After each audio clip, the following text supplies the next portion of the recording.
کہ حضرت عمر نے فرمایا لوگوں تمہیں اپنے گورنر سے کوئی شکایت تو نہیں؟ تو لوگوں نے کہا 4 شکایتیں۔ ایک تو ہمارے گورنر صاحب جب شروع میں آئے تھے تو فجر کی نماز کے بعد ہی آ کے لوگوں کے بیچ بیٹھ جاتے تھے۔ اب اشراق چاشت کے وقت آتے ہیں، سورج پورا طلوع ہو جاتا ہے تو حضرت سعید بن عامر رضی اللہ عنہ آتے ہیں۔ اور دوسری شکایت یہ ہے کہ صرف دن میں ملتے ہیں، رات کو ملتے ہی نہیں۔ اور تیسری شکایت یہ کہ ہفتے میں ایک پورا دن ہوتا ہے ملاقات ہی نہیں کرتے۔ اور چوتھی شکایت یہ ہے کہ کبھی کبھی بیٹھے بیٹھے رونے لگتے ہیں اور بے ہوش ہی ہو جاتے ہیں۔ آپ نے ایسا شخص گورنر بنا دیا جو دیوانہ ہے۔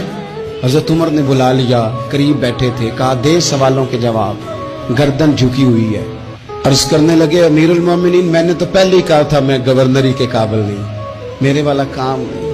فرمایا اب تو منصب تمہارے پاس ہے، تمہیں جواب تو دینا ہے۔ حضرت سعید بن عامر کہنے لگے حضور 4 میرے ساتھ مسئلے ہیں۔ فرمایا کون سے؟ حضرت سعید بن عامر کہنے لگے آپ سوال دہرائیں میں جواب دیتا ہوں۔ آپ نے فرمایا سعید لوگ کہتے ہیں پہلے تو سویرے آ جاتا تھا، اب تو اشراق چاشت کے وقت آتا ہے۔ گردن جھکائی، سناٹا چھا گیا محفل پہ۔ تھوڑی دیر کے بعد سر اٹھایا تو داڑھی پہ آنسو گر رہے تھے۔ فرمانے لگے حضور میرے گھر میں خادم کوئی نہیں، بیوی بیمار ہو گئی ہے، میں نہ سویرے اٹھتا ہوں، آٹا گوندتا ہوں، روٹیاں پکاتا ہوں، گھر میں جھاڑو دیتا ہوں، باہر آنے میں دیر ہو جاتی۔ پہلے جواب پر ہی لوگ رونے لگے، آنسو نکلنے لگے۔ حضرت عمر رضی اللہ تعالیٰ عنہ بھی روئے۔ پھر فرمایا کہ سعید تو دن کو ملتا ہے تو رات کو کیوں نہیں ملتا؟ اپنی داڑھی پکڑ لی، کہنے لگے عمر ساری سفید ہو گئی ہے، اب تو لگتا ہے پھل پک گیا ہے، پتہ نہیں وہ کب مجھے کہے گا واپس آ جا۔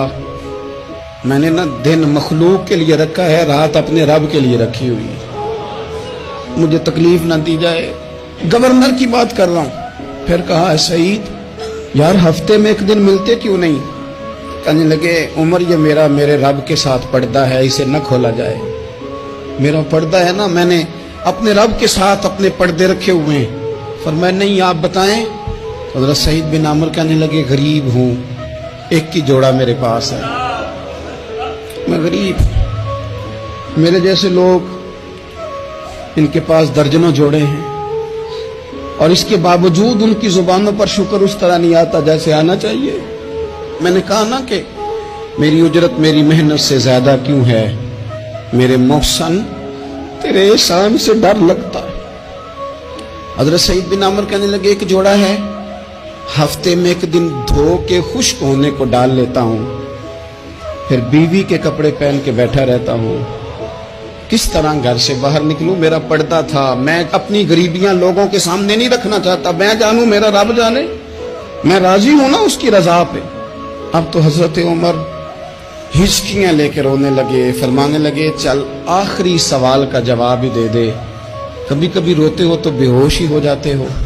حضرت سعید بن عامر پھر رونے لگے، فرمانے لگے بڑی عمر کا ہو گیا تھا جب کلمہ پڑھا تھا، جب وہ پچھلے گناہ یاد آتے ہیں نا، میرے سامنے لوگوں نے حضرت حبیب بن عدی کو سزا دی تھی مکے میں، اور میں اس وقت مسلمان نہیں تھا، میں مدد نہیں کر سکتا۔ جب وہ وقت یاد آتا ہے تو برداشت سوچتا ہوں کیسے اللہ کے حضور جاؤں گا۔